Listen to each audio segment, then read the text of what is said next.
Hello बच्चों, कैसे हैं आप सभी। उम्मीद करती हूँ आप सभी बहुत अच्छे से होंगे। क्लास की शुरुआत करते हैं। चैप्टर है हमारा war for freedom, revolt of 1857।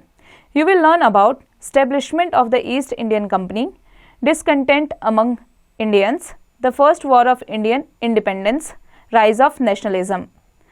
India had been very popular with the name of Golden Bird among the various traders as it had been producing spices, textiles, jewelry and pearls. The Arabs were amongst the first who came to India through the Indian Ocean for trade. Later, the Portuguese traded in Goa as early as 1510. They founded 3 other colonies on the west coast in Diu Basin and Mangalore. In 1601, the East India Company began their first trade in the Indian Ocean. The English set up factories at Ahmedabad, Bhuj, Agra and Hooghly. बच्चों, India को सोने की चिड़िया कहा जाता था क्योंकि यहाँ पर स्पाइसेस, टेक्सटाइल्स, ज्वेलरी और पर्ल्स बहुत अधिक मात्रा में मिलते थे और उनकी यहाँ पर प्रोड्यूस किए जाते थे। उसके बाद में अरब से कुछ लोग आए जिन्होंने इंडियन ओशियन नाम से एक ट्रेड खोला इंडिया में। धीरे धीरे पोर्तुगीज आए जो कि जिन्होंने गोवा में 1510 में अपना ट्रेड मार्केट शुरू किया और उसके बाद में धीरे धीरे जो ईस्ट इंडिया कंपनी है जो कि अंग्रेज हैं वो आए और उन्होंने ईस्ट इंडिया कंपनी का सेटअप अहमदाबाद, ब्रॉच, आगरा, हुगली में डाला। In 1672, the French established themselves at Pondicherry, now Puducherry. The British started to compete with the Portuguese, the Dutch and the French. The English East India Company got control of all European trade in India by 1769. The company brought goods from India cheaply and sold them abroad at high prices. This resulted in huge profits for the company. बच्चों, east India company क्या करती थी कि India से सामान को कम भाव में खरीदती थी और फॉरेन ले जाकर उन्हें दोगुने भाव में बेचती थी। Slowly, the English East India Company established control over the whole of India, taking advantage of the lack of unity among the Indians. The English also conquered large parts of India. They adopted the policy of divide and rule to establish political power in India. और इस तरीके से धीरे धीरे अंग्रेज़ों ने अपना आधिपत्य जमा लिया था पूरे इंडिया पर। उन्होंने पूरा कब्जा कर लिया था और उन्होंने फूट डालो और राज करो का नारा लगा दिया था। Discontent India did not happen all of a sudden, but with many plannings. Colonization did not take place unexpectedly, but was a slow and gradual process. Unchecked colonial extraction of agricultural and forest wealth of India had led to rural poverty and exploitation of the farmers. The period between 1763 and 1856 saw numerous of uprisings by peasants, tribal communities and princely states. The English forced the peasants in India to grow indigo and cotton. They purchased these produce at a very low price from the peasants. As a result, the peasants suffered and became poorer. Along with this, the poor peasants had to pay very high taxes even in times of natural disasters like floods and droughts. Many peasants died of starvation. कई सारे peasants जो है वो भूखे मर गए। उन्हें कर ज़्यादा देना पड़ता था फ्लड्स और ड्राउट्स के टाइम पर और उन्हें फोर्स किया जाता था कि वो कॉटन की खेती करें और अंग्रेज पीजेंट से कम दाम में कॉटन खरीदते थे और बाहर जा कर के वो उन्हें 2 गुने 3 गुने और ज़्यादा दाम में बेचते थे। The English thought only of their own profit. They sent cotton to England to make cloth in their mills, and then the stitched clothes were sent to India. The mill-made cloth was cheaper than the cloth made in the handloom industries of India. As a result, handloom industry suffered and the weavers become unemployed.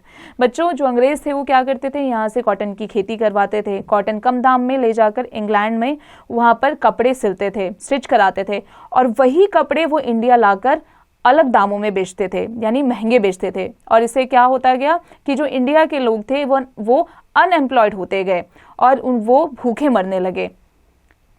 Indian traders could not open mills and factories. They had no choice in anything related to trade. All this made most of the Indians unhappy with the English. Discontent and anger led to the first war of Indian independence in 1857. जब India के लोगों को इस बात की खबर होने लगी, खबर पहुंचने लगी, तो उनमें एक गुस्सा सा फूटने लगा और फर्स्ट वॉर इंडियन इंडिपेंडेंस के लिए 1857 में लड़ाई लड़ी गई। The First War of Indian Independence 1857. First War of Indian Independence is a term predominantly used in India to describe the Indian Rebellion of 1857. The event challenged and ended the power and control of British East Indian Company in India to be replaced by 9 decades of British colonial rule known as the British Raj. Immediate cause of the revolt. Immediate cause क्या हुआ इस revolt के बाद में? The immediate cause of the revolt was the introduction of new rifles. New rifles का introduction हुआ, इजाद हुआ. It was believe that the कार्टेजेस of new rifles were greased with the fat of cows and pigs. The use of these कार्टेजेस was against the religious sentiments of both Hindus and Muslims. Hindus और मुस्लिम के खिलाफ इन सारे कार्टेजेस का इस्तेमाल किया जाता था. और ये कार्टेजेस किससे बनते थे? काउज और पिग्स के फैट से, उनके स्किन से. First of all an Indian soldier Mangal Pandey in Barrackpore refuse to use this cartridges. पहले इंडियन जो थे मंगल पांडे, जिन्होंने इन कार्टेजेस का इस्तेमाल करने से मना कर दिया था. He attacked the British officers. He was hanged on 29th March 1857. This incident created a great discontentment in the Indian soldiers. सबसे पहले मंगल पांडे ने इसका बहिष्कार किया था, जिसके कारण उन्होंने अटैक किया था ब्रिटिश ऑफिसर्स पर, और उसके बाद उन्हें 29 मार्च 1857 को फांसी दे दी गई थी. On 24th April 1857, some of the Indian soldiers at Meerut Cant refused to use these rifles. On 9th May, many of them were sentenced to 10 years imprisonment. This sparked off the revolt. On 10th May, they got their imprisoned soldiers released by force and killed their British officers. The soldiers under the banner of revolt marched towards Delhi. They declared the last Mughal emperor Bahadur Shah Zafar as their leader. उन्होंने बहादुर शाह जफर को अपना leader बनाया था. बच्चों, did you know the British historians call this revolt as a Sepoy mutiny, but the Indian historians call it the first war of independence. British इस revolt को Sepoy mutiny कहते थे, लेकिन जो इंडियन थे उन्होंने इसका नाम दिया था First War of Independence, यानी पहली स्वतंत्रता की लड़ाई. The revolt soon spread over large parts of North India and Central India. The revolt was led by different persons at different places. In Kanpur, it was led by Nana Sahib, the adopted son of Peshwa Bajirao II. Tantia Tope fought very bravely on behalf of Nana Sahib. In Lucknow, the revolt was led by Begum Hazrat Mahal. Kunwar Singh, a landlord of Jagadeshpur, led the revolt in Bihar. Rani Lakshmi Bai led revolt in Jhansi. During the revolt, she fought very bravely and died while fighting. बच्चों, ये revolt होने के बाद ये पूरी लड़ाई पूरे India में फैल चुकी थी, और हर जगह से हर इंसान जो जहाँ था वहीं से उसने उस स्वतंत्रता की लड़ाई को अपना पहला कदम माना और लड़ना शुरू कर दिया. जैसे कि पेशवा बाजीराव के जो बेटे थे, अडॉप्टेड सन थे, नाना साहेब, उन्होंने, तांतिया टोपे ने लखनऊ में, ये बेगम हजरत महल ने, फिर कुंवर सिंह ने जगदीशपुर से, और रानी लक्ष्मीबाई ने झांसी से. और रानी लक्ष्मीबाई ये लड़ाई लड़ते लड़ते मर चुकी थी. The revolt was crushed by the British very brutally. Many villages and towns were burned. Thousands of innocent persons were massacred. Bahadur Shah Zafar was arrested and exiled to Rangoon, Burma, now Myanmar, where died. His 3 sons were killed in Delhi. Bahadur Shah Zafar भी, उनको भी मार दिया गया था, उनका खून कर दिया गया था, और उनके 3 बेटों का भी खून कर दिया गया था. जो ब्रिटिश थे उन्होंने बहुत ही ब्रूटली रूप ले लिया था, बहुत ही खतरनाक रूप ले लिया था. वो उन्होंने गाँवों में आग लगाना शुरू कर दिया था, और कई सारे इनोसेंट पीपल उसमें जलकर मर चुके थे. Causes of the failure of the revolt. Revolt के फेलियर होने के क्या कॉजेज रहे? The uprising met with some early success but was eventually suppressed by the British within a year and failed in its objective of overthrowing the British power, although it brought some far-reaching changes. However, many factors were responsible for its failure. The leaders were weak and hardly organized. This proved a major drawback when dealing with the well-trained and well-equipped British troops. Also, the uprising failed to extend to all parts of the country, and a large part of the population did not support it. The British were able to use many Indian units of their army in suppressing the uprising. The Indian soldiers did not have sufficient money and good weapons. On the other hand, the English had modern weapons and were financially self-sufficient. जो Indian soldiers थे, उनके पास में ना तो हथियार था और ना ही पैसे थे, लेकिन वहीं ब्रिटिश जो थे वो काफ़ी सेल्फ सफिशिएंट थे, फाइनेंशियली काफ़ी मजबूत थे और उनके पास हथियारों की कोई कमी नहीं थी. इसलिए ये रिवॉल्ट इस तरीके से ख़त्म होना पड़ा. However, the uprising did make an impact on the British power. The English East India Company was replaced by the British Crown. It had created a feeling of unity among the Indians, and these nationalistic feelings would eventually result in the freedom struggle. Impact of social and religious reformers. The English had introduced modern education in India. Gradually, educated Indians introduced many social and religious reforms. Reformers such as Raja Ram Mohan Roy, Debendranath Tagore and Ishwar Chandra Vidyasagar were active during this period. They strongly protested against social practices such as sati, killing female babies, child marriage and the caste system. इन लोगों ने कई सारी लड़ाइयाँ लड़ी, जैसे कि सती प्रथा, जो कि काफ़ी ज़्यादा महिलाओं के लिए एक दर्दनाक था. महिलाओं को मारना, बच्चों को मारना, चाइल्ड मैरिजेस कराना और कास्ट सिस्टम पर इन्होंने लड़ाई लड़ी. दे ऑल्सो इनकरेज्ड री marriage of widows and the education of women. इन्होंने री मैरिज, जो विधवाएं थी उनकी दोबारा शादी कराने के हक में बात की और वुमेन के एजुकेशन के लिए भी इन्होंने काफ़ी ज़्यादा कदम उठाए. Rise of nationalism.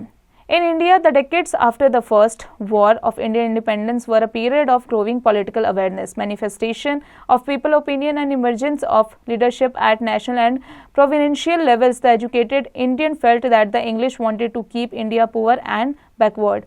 यहाँ के लोग यानी भारत के लोग जानते थे कि जो ब्रिटिश हैं वो चाहते हैं कि इंडिया के लोग काफ़ी बैकवर्ड रहें और अनएजुकेटेड रहें और काफ़ी पुअर रहें यानी गरीब रहें. Indians lacked equal job opportunities. They were not allowed to advance to high positions in government services or to become officer in the army. Slowly, the feeling of unity or nationalism grew stronger. Dadabhai Naoroji formed the East India Association in 1867 and Surendranath Banerjee founded the Indian National Association in 1876. The Indian National Congress was formed in 1885 in a meeting in Mumbai, now Mumbai. It was attended by 72 delegates from all over India. The president at this session was W.C. Banerjee, Dadabhai Naoroji, Gopal Krishna Gokhale, Surendranath Banerjee and Lala Lajpat Rai. ये सभी president थे इस session के. Were important leaders of this group. Slowly the Congress became very strong. This growing popularity of the Congress worried the English government. In 1905, the British divided the state of Bengal into separate Hindu and Muslim sections. Indians resisted this action by boycotting British goods and a series of bombing and shootings. इसके बाद में जो Indians थे उन्होंने British के जितने भी goods थे, जितनी भी चीज़ें थी, उनका इस्तेमाल करने पर रोक लगा दी, बंद कर दिया. To stop the violence, the British introduced the Morley Minto reforms of 1909. These reforms enlarged the Viceroy's Executive Council to include an Indian. They also allowed Indians to elect representatives to the provincial legislative councils. In 1911, the British reunited Bengal. 1911 में British ने बंगाल को वापस से जोड़ दिया, reunite कर दिया. The growing popularity of the Congress worried the English government. They made many strict laws from time to suppress their rising spirit of nationalism. जो ब्रिटिश थे वो कांग्रेस को उभरता हुआ देख के काफ़ी डर गए और वो टाइम टू टाइम क्या करते थे, इनमें फूट डालते थे, लेकिन ऐसा हुआ नहीं. बच्चों, अब इसके बाद में आ जाते हैं न्यू वर्ड्स पर. रिवॉल्ट यानी a conflict in which one faction tries to wrest control from another. Indigo, a blue dye obtained from plants or made synthetically. Colonization, the establishment of colonies. Uprising, a situation in which a group of people join together in order to fight against the people who are in power. Nationalism, love and devotion for one's country. Points to remember: the British started to compete with the Portuguese, the Dutch and the French. The English forced the peasants in India to grow indigo and cotton.